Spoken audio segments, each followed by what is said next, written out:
लिंड्स method के अंदर अभी तक जो चीज़ मैंने आपको बताई है कि कंप्रेसर ने एयर को कंप्रेस किया, फिर ये वाटर कूल्ड पाइप में से हीट ऑफ कंप्रेशन रिमूव होगी, उसके बाद फर्दर स्पाइरल पाइप से पास करेंगे और इनके एंड पे इसे सडनली एक्सपैंड किया जाएगा एक नोजल जेट के ज़रिए। अब ये एक्सपैंड होगी 200 ATM से 1 ATM तक। जब हाई प्रेशर से लो प्रेशर पे गैस को सडनली एक्सपैंड किया तो इससे कूलिंग होगी according to the Joule Thomson effect. अब इस तरह से क्या होगा कि जो टेम्परेचर है वो डिक्रीज होगा और गैस ठंडी हो जाएगी। अब ये गैस जो है, जब गैस की कूलिंग होगी, फोर्स रिट्रैक्शन बहुत ज़्यादा डेवलप होगी, गैस की कूलिंग होगी, तो ये गैस कि जब बहुत ज़्यादा कूलिंग हो जाएगी तो ये लिक्विड के अंदर कन्वर्ट हो जाएगी। ये एयर, ये गैस जो वो लिक्विड के अंदर कन्वर्ट हो जाएगी। अब इस तरह से ये गैस, ये एयर लिक्विफाई हो जाएगी। अब देन इसके बाद क्या होगा, ज़रूरी नहीं कि यहाँ पे सारी की सारी जो एयर है, सारी की सारी एयर जो है वो लिक्विड के अंदर कन्वर्ट होगी। कुछ एयर जो है वो लिक्विड के अंदर कन्वर्ट नहीं होगी। जब ऊपर से यहाँ पे कूल्ड एयर आएगी तो ये नीचे यहाँ पे जो एयर है उसे वो ठंडा कर देगी, उसे लिक्विड के अंदर कन्वर्ट कर देगी। इस तरह से हम क्या करते हैं कि इस एयर को लिक्विड के अंदर कन्वर्ट कर लेंगे। जब यहाँ पे ये हाई प्रेशर पे 200 ATM से 1 ATM पे एक्सपैंड किया तो गैस की इतनी ज़्यादा एयर, कितनी ज़्यादा कूलिंग होगी कि लिक्विड में कन्वर्ट होगी। अब जो लिक्विड एयर है वो यहाँ पे इस कंटेनर के बॉटम के ऊपर कलेक्ट कर ली जाती है, और जो एयर लिक्विड के अंदर कन्वर्ट नहीं होती, वो इस एक रीसर्कुलेटिंग पंप के ज़रिए दोबारा कंप्रेसर को भेज दी जाती है। और ये प्रोसेस को अगेन एंड अगेन हम रिपीट करते हैं ताकि सारी की सारी जो एयर है वो लिक्विड के अंदर कन्वर्ट हो जाए। तो अब यहाँ पे जब गैस को एक्सपैंड किया गया, this cooled air goes up and cool the incoming compressed air. The liquid is collected at the bottom of expansion chamber.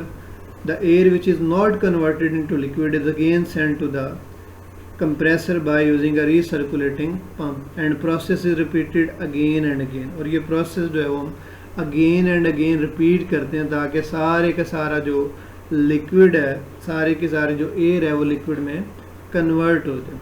तो इस तरह से ये अपरेटस की डायग्राम, लेबल डायग्राम ड्रा करना, यानी यहाँ ये कंप्रेसर फ्रेश एयर आ रही है, उसके बाद ये कंप्रेस्ड एयर, फिर ये रेफ्रिजरेटिंग लिक्विड है जो हीट ऑफ कंप्रेशन को रिमूव करेगा, फिर ये स्पाइरल ट्यूब है, इसकी एंड पे नोजल जेट, और ये आपके पास एक्सपेंशन चैम्बर है, और ये इस तरह से लिक्विड एयर को यहाँ पे कलेक्ट किया जाता है। देन ये पास करती है अगेन, ये कहाँ पे जाती है, कंप्रेसर में। इस तरह से ये process again and again repeat करते हैं।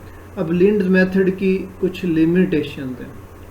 लिंड्स मेथड के ज़रिए हम सारी की सारी गैसेस को, एयर को लिक्विड में कन्वर्ट कर सकते हैं सिवाय दो गैसेस के, हाइड्रोजन और हीलियम। हाइड्रोजन और हीलियम को लिंड्स मेथड से लिक्विड में कन्वर्ट नहीं किया जा सकता। इनके अलावा बाकी जितनी भी गैसेस हैं सारी की सारी गैसेस लिंड्स मेथड से लिक्विड में कन्वर्ट हो जाती हैं। ये लिंड्स मेथड की लिमिटेशन है। अब हाइड्रोजन और हीलियम को क्यों लिंड्स मेथड से लिक्विड में कन्वर्ट क्यों नहीं किया जा सकता, इसकी कुछ रीज़न है। क्या रीज़न है? हाइड्रोजन और हीलियम ये नॉन पोलर गैसेस हैं।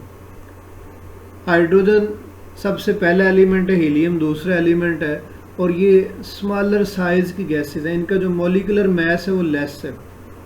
अब ये नॉन पोलर गैसेस हैं, मॉलिक्यूलर मैस भी लो है, स्मॉलर साइज़ की गैसेस हैं। अब जब इनकी गैसेस का साइज स्मॉलर है तो इनकी जो पोलराइजेबिलिटीज़ हैं, पोल्स बनाने की, जो फोर्स ऑफ अट्रैक्शन डेवलप करने की जो एबिलिटीज़ हैं वो बहुत कम है, और इनके दरमियान फोर्सेस ऑफ अट्रैक्शन बहुत कम होगी। अब आपने क्रिटिकल टेम्परेचर के अंदर पढ़ा था कि जो नॉन पोलर गैसेस हैं, छोटे साइज़ की जो गैसेस हैं और जिनके अंदर फोर्सेस ऑफ अट्रैक्शन बहुत कम होगी, ऐसी गैसेस का जो क्रिटिकल टेम्परेचर है उसकी वैल्यू बहुत कम होगी, और जो क्रिटिकल प्रेशर है उसकी वैल्यू बहुत हाई होगी। अब इन गैसेस के क्रिटिकल टेम्परेचर की वैल्यू बहुत लो होती है, क्रिटिकल प्रेशर की वैल्यू बहुत ज़्यादा होती है। वैल्यूज़ जो हैं ये लिंड्स मेथड से अचीव नहीं की जा सकती। इस वजह से ये जो गैसेस हैं इन्हें हम लिंड्स मेथड से लिक्विफाई नहीं कर सकते। किसी और मेथड से ये लिक्वी हो सकते हैं, बहरहाल लिंड्स मेथड से ये गैसेज लिक्विफाई नहीं हो सकती। जो रीज़न मैंने बताई है, ये नॉन पोलर गैसेज हैं, स्मॉलर साइज़ की गैसेज हैं, लोअर मोलिकुलर मास की गैसेज हैं, जिस वजह से क्या होता है इनकी पोलराइजेबिलिटीज़ कम है, इनके अंदर जो फोर्सेज ऑफ अट्रैक्शन है वो डेवलप नहीं होती, बहुत कम फोर्सेज ऑफ अट्रैक्शन डेवलप होते हैं, जिसकी वजह से इन्हें लिक्विड में कन्वर्ट करना बहुत मुश्किल है, क्योंकि इनका जो क्रिटिकल टेम्परेचर उसकी वैल्यू बहुत कम होगी, इनका जो क्रिटिकल प्रेशर है वो बहुत ज़्यादा होगा। लिंड्स मेथड में जो मैक्सिमम प्रेशर अप्लाई करते हैं वो 200 atm के, इनका जो क्रिटिकल प्रेशर उसकी वैल्यू इससे भी ज़्यादा होगी।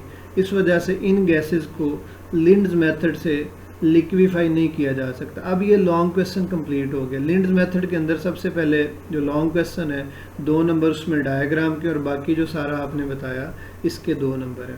और ये लिंड्स मेथड की लिमिटेशन अलहदा से शॉर्ट क्वेश्चन